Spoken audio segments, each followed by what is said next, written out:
why did you start content creation? Is it because gusto mong lumago yung freelancing job mo or like you just want to help people? I think both. Gusto ko din makilala, yung magkaroon ako ng branding na mai-share ko din yung stories ko, mai-share ko din yung mga art journey ko, tapos maipakita ko din yung mga art pieces ko. Kasi siyempre kung gusto natin maging successful sa isang bagay, dapat may ano din siya, kumbaga i-share mo din eh, kung ano yung gifts mo, ano yung skill mo. So, ayun, yun din yung mga kinonsider ko kung bakit gusto ko maging content creator, ganyan, about my art. Okay lang na hindi ka pa ganun kagaling. Okay lang na mag-start ka sa pagiging content creator mo na ito pa lang yung kaya mong gawin. Let's say stickman pa lang or ano ka pa lang kasi halimbawa high school ka pa lang tapos ito pa lang flower na madali lang yung magawa mo, ganyan. Okay din yun na i-share mo yan in public tapos pakita mo.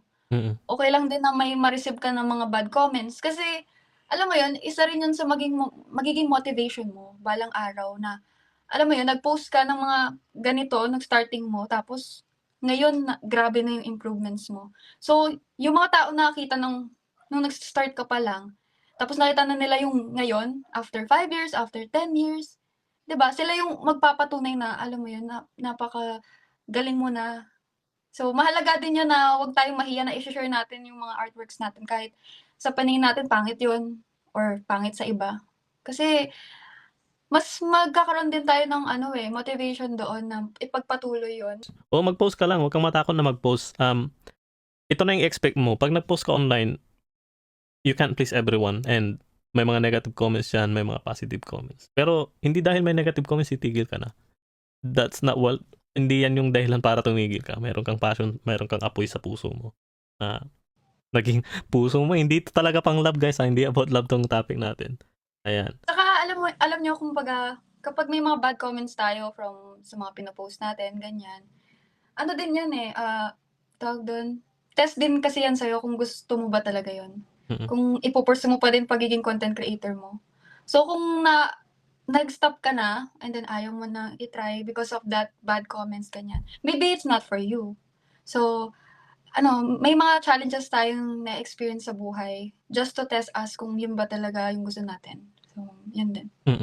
Saka hindi lahat ng comments ay tama. Yung iba, mostly pag nagne-negative comment, pinost ko kasi yan recently. Yung mga, mostly ang negative ang comments or parang tinitira ka na agad or parang pangit yung gawa mo, nilalike ka or something like that. Normally yung May mga taong yun, talaga. yung mga taong yun, sila yung mga may problema. Sila yung may mga hurt sa puso nila na parang sa'yo nabubunton ka nun. And kapag aware ka rin na may mga tao talagang hindi mo makokontrol. Ang makokontrol mo lang yung reaction mo, yung sarili mo, and that's enough na na awareness din na hindi mo may mga ganun talaga.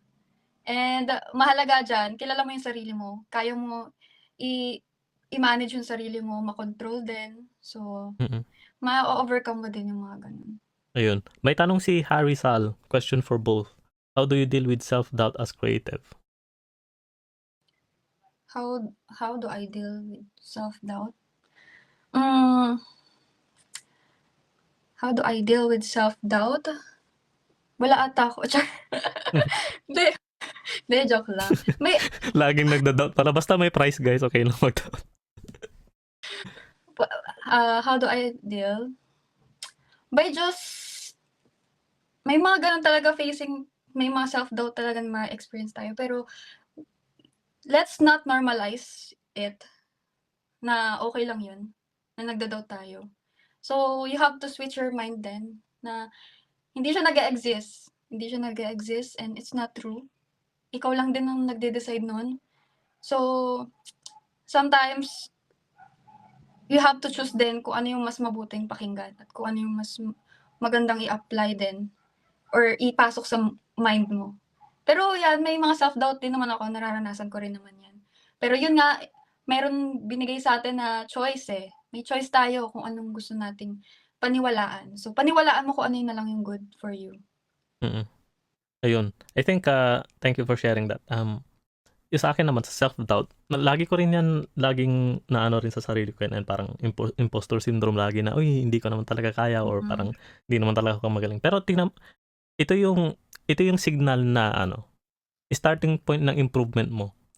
Kasi tignan mo yung ano, yung mga ganon, doon yung mga story na normally na pag nalagpasan mo doon mo makikita na, ganun pala yun, or like yung mapapaa ka na lang sa huli na, ganun pala, or parang makikita mo yung other side na parang isipin mo yung self-doubt parang pader. Yung sa kabila, yun yung magiging future na ikaw.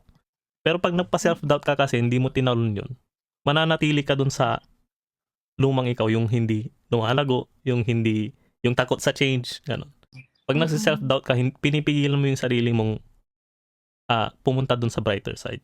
Papunta na tayo sa bright side, di ba? So, lagpasan mo yung self-doubt mo. Improve mo yung skills mo, ganun. Hanggang sa mawala yung iniisip mong hindi ko kaya. Mapapalitan yun na, Basta, kaya ko pa. yeah. Pinakamalaga, magbasa tayo ng Bible and mag-pray tayo. Every time nang mararamdaman natin yon, wala ka man or wala kang confident, na self-doubt ka, na compare mo yung sarili mo.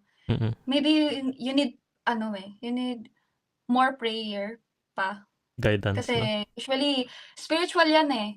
Naniniwala ako na spiritual yan. That's why na-experience natin yung mga ganun. Kasi yung spirit natin na hindi natin na naiingatan or hindi natin nabibigyan ng importansya. So, you have to pray pa rin everything na so kung ano man nararamdaman mo. Ayun, gandang sinabi ni Miss Zyrel. Ayan. Sabi nga nila, do what you want or like, but don't do it for others. Do it for yourself po. Ayan. Sabi ni Rad. Nag-comment siya sa sarili niya?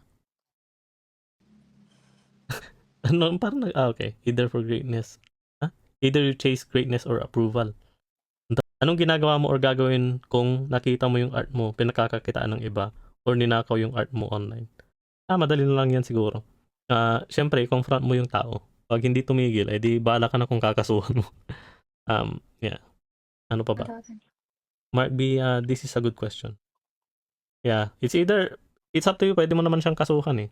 Kasi hindi naman sa kanya yun eh. Pero ang isipin mo doon kasi, siyempre maraming hindi nagkakaso dahil nga ang mahal ng processing siguro. Tsaka yung mga ganong taong nagnanakaw, hindi yun yung mga taong lumalago. At kung lumalago man sila, tawag dito, nanggaling sa masama eh. Parang araw-araw nilang iisipin yun na yung pinangkakain nila, ginagamit nila pang araw-araw ay galing sa nakaw. So,